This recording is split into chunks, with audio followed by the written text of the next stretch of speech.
Car games are a simple concept, aren't they? Pick a car, pick a track, away you go. However, there are some car-based games out there that have dispensed with this conceit to forge their own path, offering an interesting slant on the genre, leading to varying results. We've delved through the depths of the internet to find you 5 incredibly weird car-based games that you can play today. But just because you can play them, certainly doesn't mean that you should. This is going to be a weird video.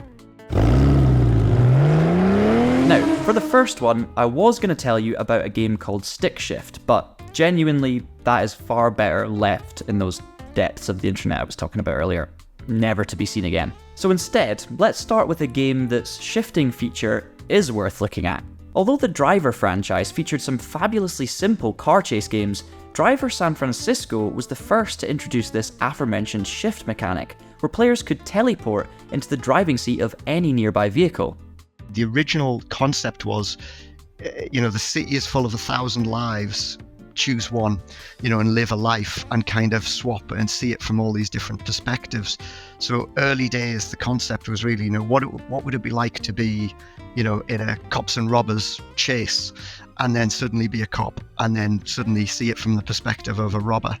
That was Andrew Willens, one of the game's original designers, who's now the game director for the recently released Death Sprint 66. Not long ago, he sat down with our very own Tom Harrison-Lord, and when discussing his time working on Driver San Francisco, shared some of the original ideas and prototypes for this shifting concept. Ideas that actually make the final iteration seem understated in comparison. We had one where, it sounds really bizarre to say, but it was like your consciousness got fired out of your brain like a missile, and you controlled it and then hit the driver of another vehicle. So it was like, you're controlling a guided missile, and you teleport into the consciousness of another driver and suddenly take over the wheel. And ultimately we settled on the shift mechanic as it was shipped in the game. The shift mechanic isn't the strangest aspect of this game though, as the plot requires players to suspend their disbelief further, thanks to the game's main protagonist, FBI agent John Tanner, being in a coma. Tanner lives out the hunt for his nemesis Jericho in his dream state, taking in vital information about the emerging situation via overheard TV broadcasts, before finally waking up to crack the case. I think what we ended up with was something pretty unique. I've not seen a game like it since. We took a lot of risks with it. There was a lot of craziness towards the end of the game, where we did the whole third person through the eyes of Tanner controlling the car in front.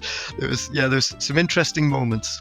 By and large, Driver San Francisco follows the established Driver formula by featuring a lot of overpowered and undergripped muscle cars, over 140 in total, and plenty of action-packed car chases. It also featured an impressive number of licensed models from the likes of Alfa Romeo, Cadillac, Chevrolet, Ford, Lamborghini, McLaren, Pagani, RUF, Volkswagen, and Dodge, in the form of Tanner's sweet 1970 Challenger RT. The series' famous film director mode also made an appearance after being omitted from Driver Parallel Lines, allowing players to create and share their epic car chase sequences, with local and online multiplayer making its debut too. If you're a car buff who's always wanted to descend from a coma-induced hallucination into a Group B Audi Sport Quattro S1E2, you'll love it. It does make you wonder why the franchise ended there and then. Why didn't we see another Driver game? It might have just been the fact that it was just too batshit crazy, it was too out there. So that people, referred to it as life in cars or life on cars because it was so out there, this idea of body transferring. So yeah, maybe it was just too much innovation in one product. And just when you thought we were waking up from the hallucinogenic dream state content, I raise you Nightmare Kart.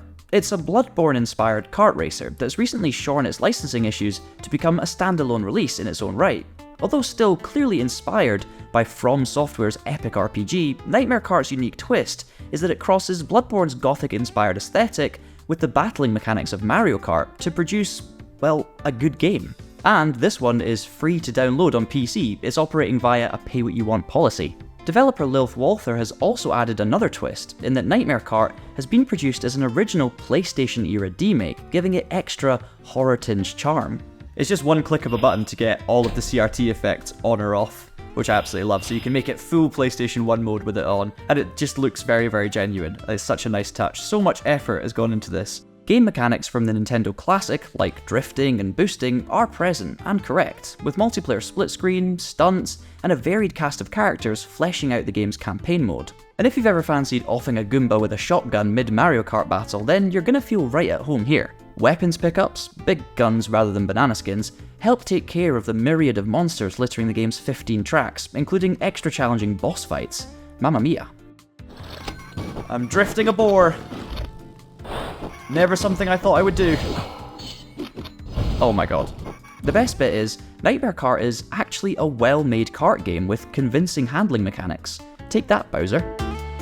Moving on now from a racing game with a horror theme to a car game that actually is more of a horror game. Pacific Drive sees players tackling supernatural occurrences in the Pacific Northwest region of America, exploring the desolate Olympic exclusion zone to gather resources and figure out just what the hell happened there. Your only means of conveyance is your trusty jalopy, which you must upgrade to maintain and repair to keep you safe from the unmentionable horrors surrounding you. The end goal is to escape the zone, but to do this, you need to keep your vehicle functioning, creating a bond as your car succumbs to various status effects due to damage and mysterious anomalies.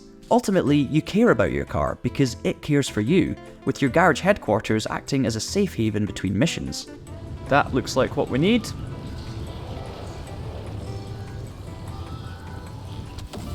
Nope.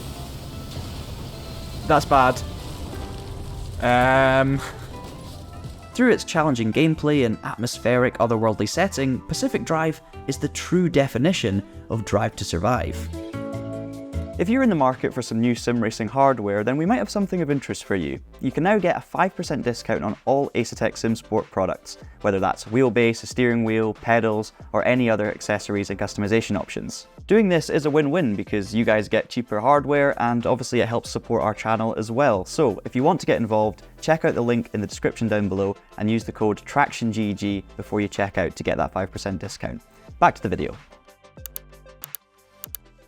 The next one is called Drive Girls, and it may well be the strangest game in this whole video. It's also pretty shit. Developed as a PS Vita exclusive, 2017's Drive Girls sees players take control of one of 5 girls who can transform into supercars? Really? Amid a mechanized bug invasion, you must use your car/girl of choice to defeat the invading force through driving and fighting in both car and human forms. Winning battles helps unlock better car parts and improves your chosen character's armor stats. If you've ever wanted to weaponize a Honda Civic, then this could be the game for you, but its insipid combat and even duller racing sections make this an acquired taste, especially with its untranslated Japanese voice acting. Its anime aesthetic is charming in a way, but if there's a lesson to be learned from Drive Girls, it's that cars are undoubtedly the savior of the human race. Don't at me. Let's end with something that's just as colourful, but doesn't leave you feeling so grey. What the Car, or What the Car, is as quirky as its title and marketing artwork suggests. But simply leaving the analysis like that simply would not be doing this game justice. And then I just keep doing more and more levels. Okay, sure. Sure. Yeah. Nothing to see, just a totally regular car game. There's far more going on under the surface than you might think. A pacey time trial based core experience, presented in a style akin to a traditional Super Mario Bros. Game. Each chapter contains a number of levels, and introduces a new gameplay mechanic. But instead of these piling on top of each other, you only have to worry about the latest addition. Let's just say your brain isn't going to need an additional stick of RAM anytime soon. Your car is as goofy and lovable as Nanalan, literally running from one challenge to the next. And you can't go far without a bear making you laugh and adding to the charm. Move, bear! No, don't fall! No! I'll save you! No!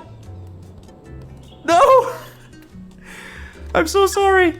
Collectibles and hidden shortcuts create replayability, level creations which can be shared online, and leaderboards which can be challenged create community. This game is weird in the best possible way. It reminds me of titles like Overcooked and Moving Out.